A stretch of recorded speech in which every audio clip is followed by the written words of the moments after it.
Doctora Paloma, qué gusto tenerla una vez más en Salud y Algo Más. Y yo quiero que comencemos por esos puntos para lograr identificar si estamos padeciendo del síndrome de la impostora, doctora. ¿Cómo están? Buenas tardes para todos. Un saludo a Paula y a Carolina. Gracias por la invitación. Pues mira, hay muchas formas en las que nosotros podríamos identificar si estamos padeciendo el síndrome de la impostora. Pero el más importante, que yo creo que todas lo hemos sentido en algún momento, es ese sentimiento de sentir que no nos merecemos las cosas, que no somos merecedoras de las cosas que llegan a nosotros o que tenemos que esforzarnos el doble para que nos pasen y subestimamos un poco la capacidad que tenemos para hacer ciertas cosas en la vida. Paloma, a mí hay algo que me parece bien interesante y es que muchas veces le dicen a uno, no, pero es que esa mujer sí que tiene suerte, ¿no? Usted sí que tiene suerte, todos se lo regalan, mire cómo llegó allá. En el caso, por ejemplo, cuando uno tiene un nuevo trabajo, le van diciendo a uno, uy, ¿y cómo llegó ahí? ¿Quién la metió ahí? ¿Quién no? Siempre estamos pensando eso. Paloma, ¿cómo hace uno de mujer? Bueno, y también los hombres, obviamente, por más de que hoy sea el Día Internacional de la Mujer. ¿Cómo hace uno para manejar este tipo de situaciones cuando le dicen a uno, oiga, es que eso es pura suerte, sin uno voltearse y decirle, es que yo me lo merezco, o sea, sin ser agresivo? ¿Cómo hacemos para ayudar a nuestros oyentes a que entiendan que primero somos merecedores de lo que nos manda la vida, sí, siempre son bendiciones, y segundo, cómo abordar un comentario como estos?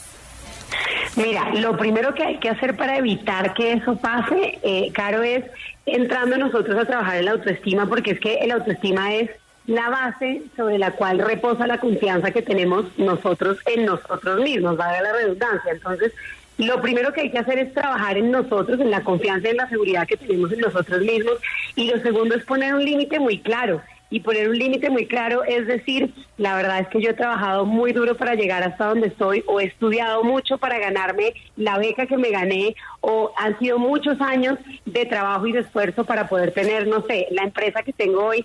Entonces, no necesitamos ni siquiera ni el sarcasmo, ni la ironía, ni la agresividad para que nosotros podamos poner un límite, que al final es lo que nos falta. Y además le tenemos pavor a la postura de límites. Entonces, la mejor manera es poniendo un límite claro, además porque este síndrome del impostor se ve de muchas maneras diferentes en las diferentes etapas que tenemos nosotros a nivel de la vida, o sea, en el ciclo vital.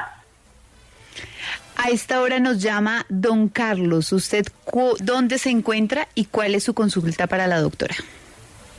Buenas tardes, me encuentro en la ciudad de Bogotá. Mi consulta es referente a lo siguiente, a ver si he entendido bien el tema.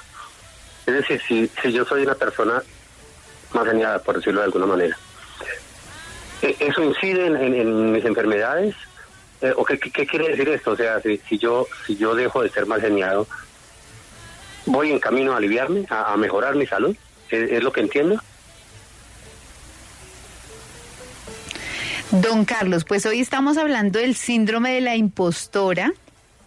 No sé a qué se refiere con la pregunta. Ahora, yo creo que él debe estar hablando un poco de lo que tiene que ver con lo que llamamos nosotros la somatización. Estamos fuera un poco, el tema es otro, pero vamos a contestarle obviamente al oyente, y es, claro, las emociones tienen muchísimo que ver en los procesos físicos, claro, mejor que nadie lo puede decir, y tiene muchísimo que ver con todos los procesos, con cómo nuestras enfermedades se asientan en nosotros, afecta nuestro estado físico, corporal, todo lo que tiene que ver con el ciclo de sueño, la forma en la que transitamos por las enfermedades. Así que esa es una respuesta muy breve sobre la pregunta que estaban haciendo. Es que creo que don Carlos estaba llamando por el libro. ¿No es cierto, don Carlos? ¿Me escucha? Sí. Ah, sí, bueno. Justamente, pues entonces, como decía, de lo que nuestro cuerpo somatiza que las enfermedades son como producto de nuestro estado de ánimo. Claro que sí, porque... Claro, don Carlos, porque justamente sobre eso se trata el libro de Carolina Novoa, así que como su llamada fue la primera que entró hoy a nuestro programa a las 3:15 de la tarde, ya le reservamos su libro, puede pasar a recogerlo aquí a los estudios de la W Radio, no me vaya a colgar, ya Daniel nos ayuda con su información para entregarle el libro. Carolina, adelante.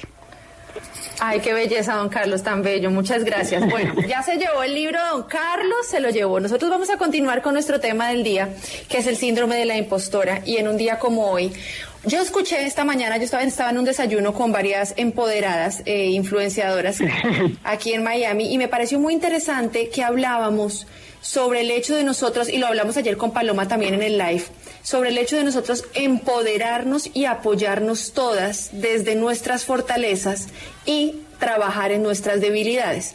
Paloma, a nivel psicológico, ¿cómo podemos ayudar, transformar nosotros esas debilidades en fortalezas para dejar esa inseguridad? Mira, lo primero que hay que hacer es reconocer, y cuando me refiero a reconocer, es reconocer cuáles son las habilidades y las virtudes o las fortalezas que tengo yo para poder potencializarlas, porque si no lo hago, pues al final puede afectar negativamente mi proceso vital. Entonces, lo primero que tengo que hacer yo es reconocer qué es lo que yo hago bien. Y a esto me refiero desde lo más básico hasta lo más complicado que podemos hacer en nuestro día a día o en nuestro trabajo o incluso quienes están en casa.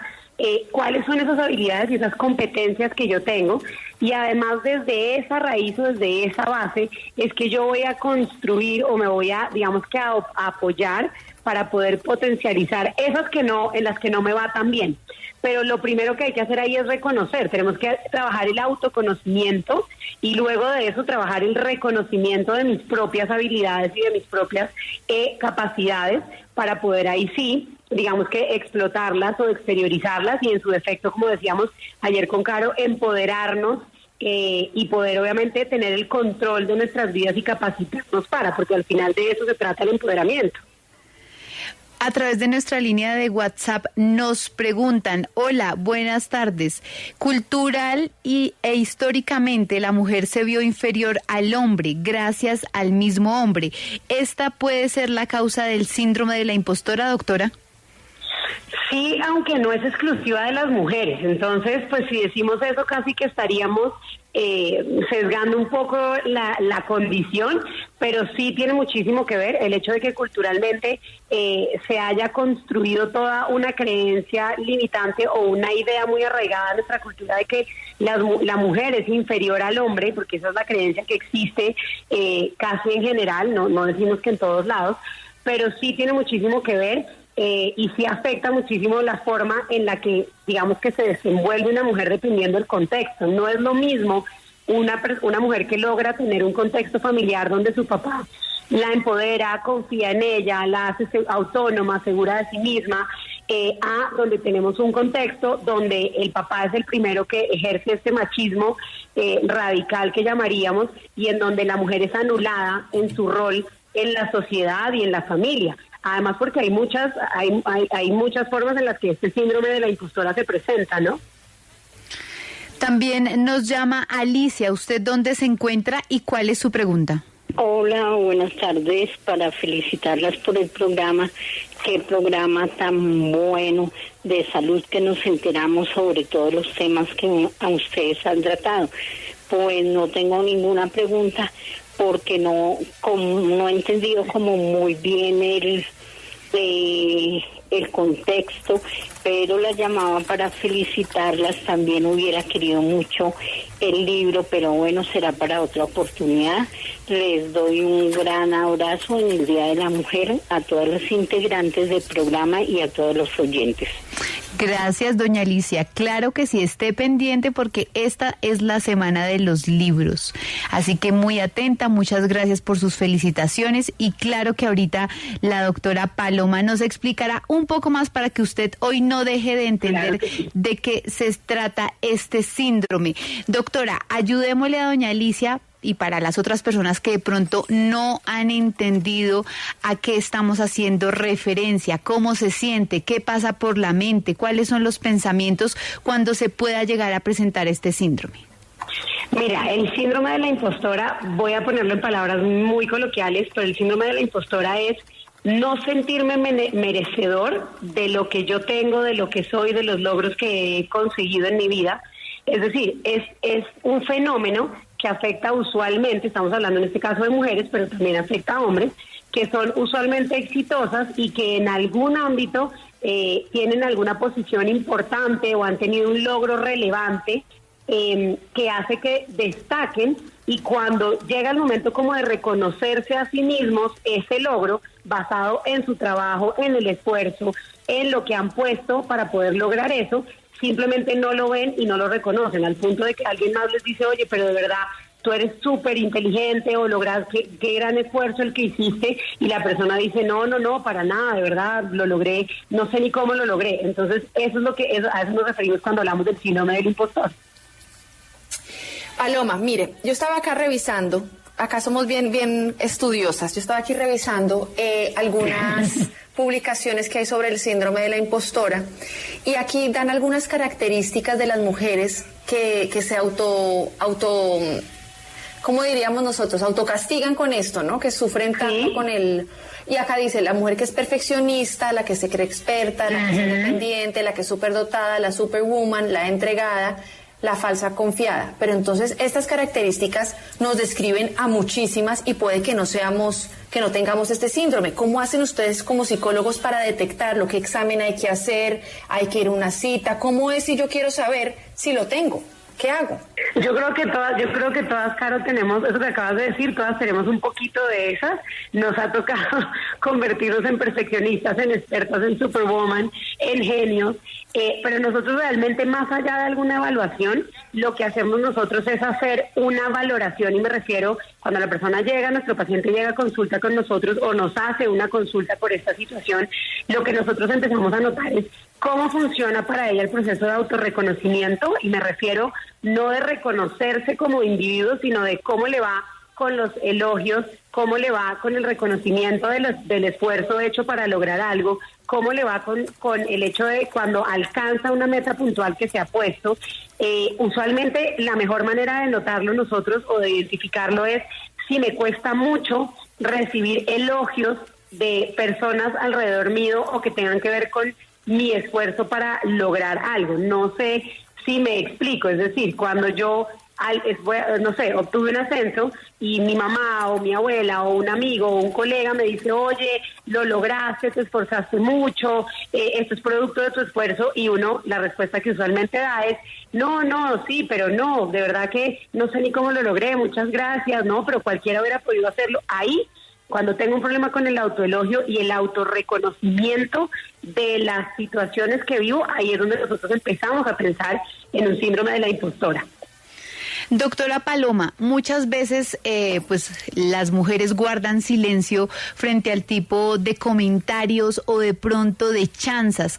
¿Cómo parar este tipo de costumbres que hay, digamos, en cuanto al tema social y cultural frente al papel que tiene la mujer?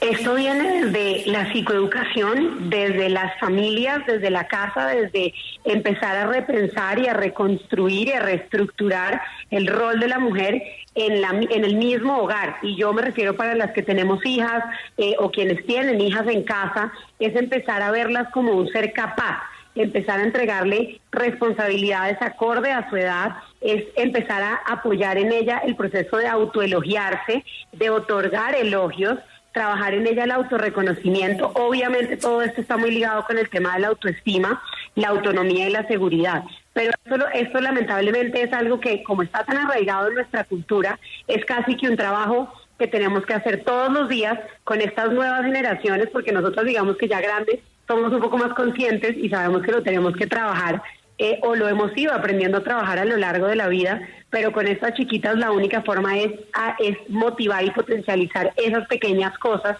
que hacen que ella se reconozca como una persona merecedora, como una persona que es valiosa, como una persona que tiene capacidades y que es merecedora de lo bueno que le pasa en su día a día. Paloma, nos llega aquí una pregunta a nuestro email saludyalgomasw, que es nuestro email @gmail, de Carolina Meléndez, y nos pregunta, ¿qué clase de ejercicios podemos hacer para superar el síndrome de la impostora? Eso está buenísimo.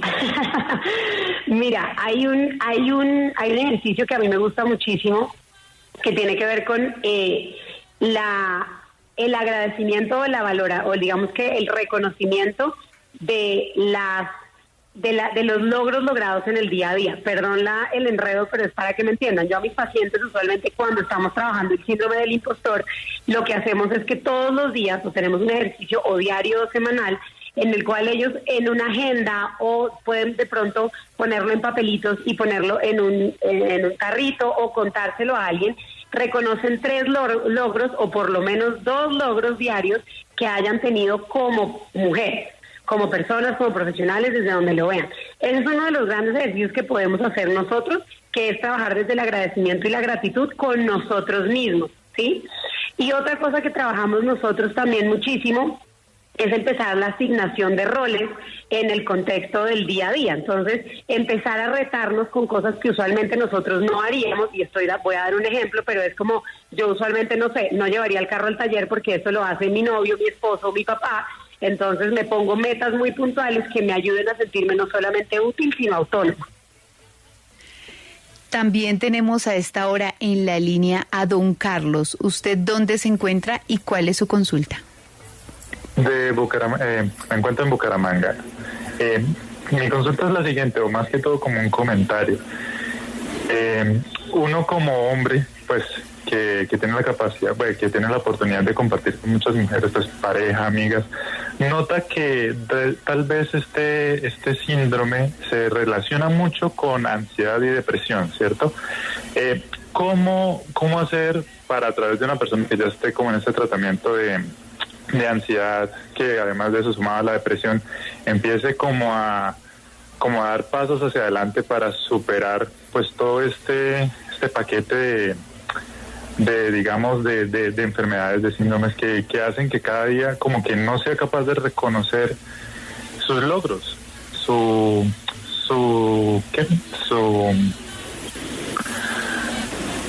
sus méritos al momento de trabajar, al momento de ser una persona, un estudiante, de reconocer eso, porque siempre que yo hablo, pues he hablado con amigas y con pareja, que se siente como que debería dar más, como que a pesar de todo lo que entrega, sus trasnochos, sus lágrimas, su esfuerzo, debería dar más y lamentablemente se tienden a sentir como malas parejas, malas amigas, malas profesionales, bueno, etcétera.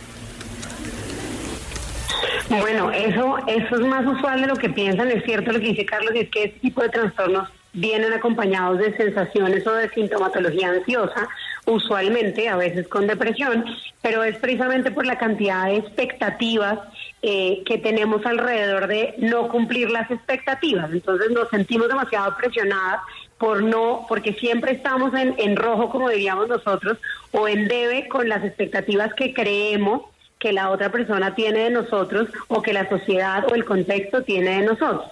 Una cosa que se puede hacer es simplemente, lamentablemente esto es parte del proceso, esto es un digamos que un síndrome que se trabaja y que toma tiempo en erradicar, pero volvemos a lo que habíamos dicho antes, y es trabajar muchísimo en construir espacios donde la persona se pueda reconocer y se pueda autoelogiar. Yo puedo ayudarla mostrándole logros, y que no los vea como, es que claro, es que tú porque me quieres mucho, entonces me estás diciendo que lo hice bien, sino basados muy en acciones y en hechos realistas que la puedan llevar a ella a racionalizar el proceso y a verlo con una mirada diferente. No, nos estaba preguntando una seguidora mía de Instagram que si es lo mismo trabajar el autoestima, los límites, y si tiene algo que ver esto con el síndrome de la impostora.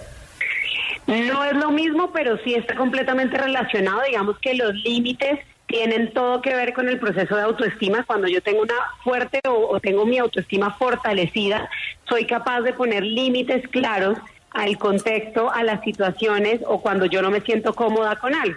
Y obviamente tiene que ver con el síndrome de la impostora, porque la base del síndrome de la impostora es la falta de confianza en mí misma.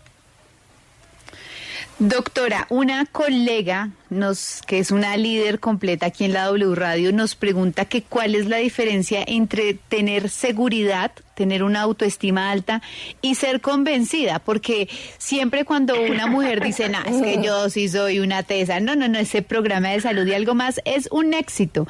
Cuando uno empieza a decir esas frases, pues dicen, no, es que esta vieja es una convencida. ¿Cómo hacer para diferenciar? ¿O no hay que diferenciarlo? Mira, no hay que diferenciarlo y sí hay que diferenciar. Ya te voy a explicar por qué. Si a mí eres tú, yo soy la que digo de mí misma, pero es que yo soy una tesa y este programa es espectacular y de verdad me lo creo, pues la verdad, eso es parte de tu autoestima y de tu seguridad en ti misma. Ahora, si es mi vecina, la envidiosa, la que está diciéndome que, es que qué tal esta que es súper convencida, pues eso hace parte del proceso de esa vecina y no mío. Es decir, hace parte de su incapacidad para reconocer en otra persona o en otra mujer el hecho de ser capaz de haber logrado cosas o haber llegado a ciertas metas con su esfuerzo, con su trabajo, con sus propias habilidades y capacidades. Entonces, no es tanto para mí misma, la diferencia sería en si yo realmente me lo estoy creyendo y considero que es así, pues no hay que hacer ningún tipo de diferencia, porque realmente parte de la seguridad es que yo esté convencida de cuáles son mis habilidades, mis capacidades y los potenciales que tengo para entregarle al mundo en general. Pero si lo veo de afuera, pues la diferencia sí es muy obvia. A Paloma la podemos seguir, a la doctora Paloma, la podemos seguir en Instagram a través de psicóloga Paloma Carvajalino. Y aquí, doctora, antes de despedirla, ¿qué consejos finales nos puede dar? Bueno, yo creo que lo primero que yo les diría es que no somos y no existen seres humanos perfectos, nosotros cometemos errores y de los errores es que nosotros aprendemos usualmente, ahí es de donde salen los aprendizajes más grandes de nosotros, y creo que realmente nos sirve mucho a veces tener una red de apoyo donde hablemos el mismo idioma, donde hablemos con otras personas que hayan tenido situaciones de éxito similares a las nuestras y que nos ayuden, ahí sí, hablo desde las mujeres, en todo el proceso de sororidad, a vernos, a reconocernos, a autoelogiarnos, a validarnos y a empoderarnos entre nosotros. Eso sería como la herramienta fundamental para hablar a la hora de cómo hacer para vencer este síndrome que yo creo que todos lo hemos sentido en algún momento. Es Paloma Carvajalino, psicóloga clínica, especialista en trastornos emocionales. Muchas gracias por estar con nosotras en Salud y Algo Más. Gracias a ustedes.